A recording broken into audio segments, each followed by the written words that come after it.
The LON was set up following the end of World War I. It had the twin aims of achieving collective security and promoting disarmament in order to ensure world peace.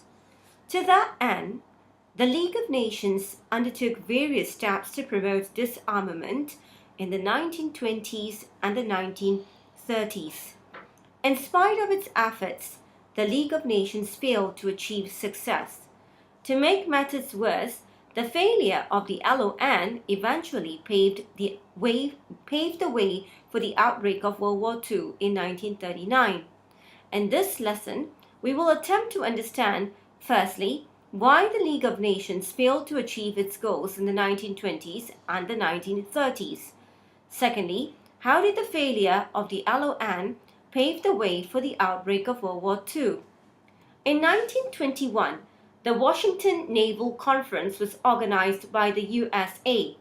During the conference, the USA, Japan, Britain, France, and Italy agreed to limit the size of their navies. The conference set the ratio for the tonnage of capital ships. This was crucial since capital ships possess the heaviest firepower and armor. They are traditionally much larger than other naval vessels. Hence, reducing these were a step forward towards disarmament. However, this was as far as disarmament ever got. In 1923, the League's first attempt at disarmament treaty was accepted by France and by other nations, but was rejected by Britain. Britain rejected it because it feared it would tie it to defending other nations.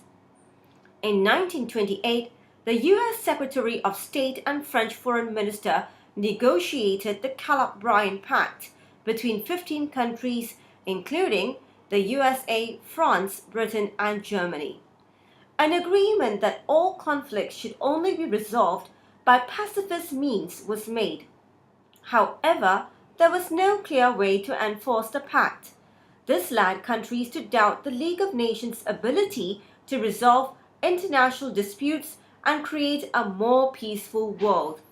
Hence, through these examples, it is apparent that the League of Nations was not very successful in achieving disarmament.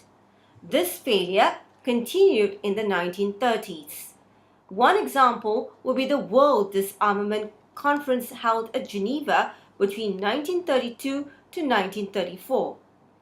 Germany insisted on matching the other powers' armament level. France refused to limit their own armament.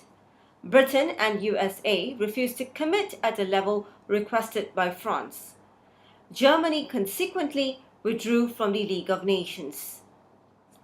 Countries were unwilling to disarm as there existed an atmosphere of distrust.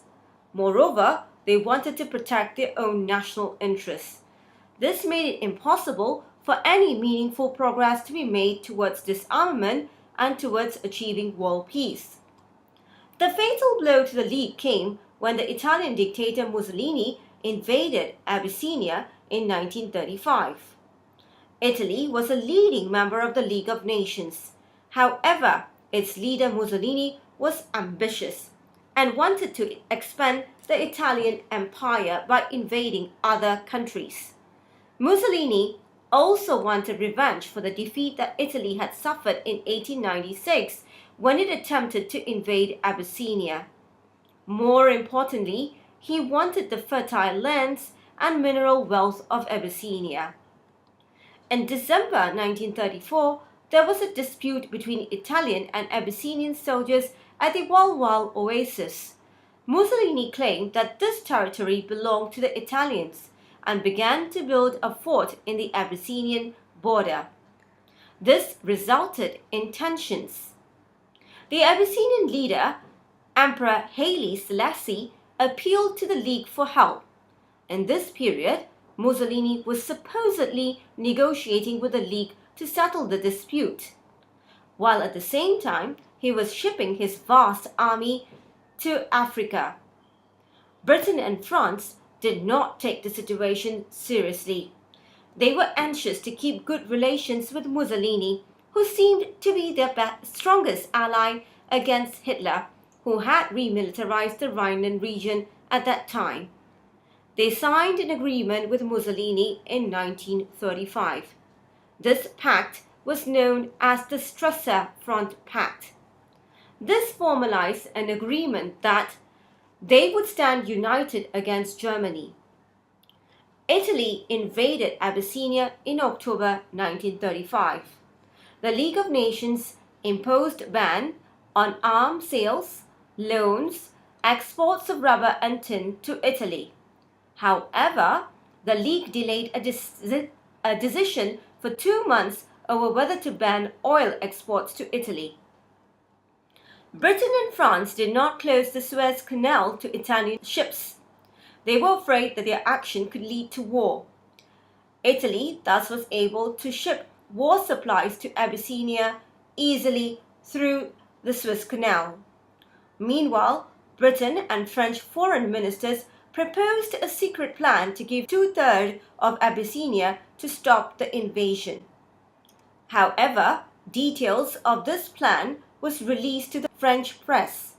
This proved disastrous for the League of Nations. Britain and France were seen as treacherous. The question on whether to ban the sale of oil was further delayed, which enabled Mussolini to take over Abyssinia in a very short time. The League of Nations had clearly failed, and this ended the League's credibility. This incident only made Mussolini bolder. He went on to establish the Rome-Berlin axis with Hitler, completely ignoring the Strasser Pact with Britain and France. The alliance's credibility was shattered. Dictators like Mussolini and Hitler began to threaten the safety of other nations, which the League of Nations was helpless to deal with. This signaled the demise of the League of Nations and gradually paved the way for the outbreak of World War II.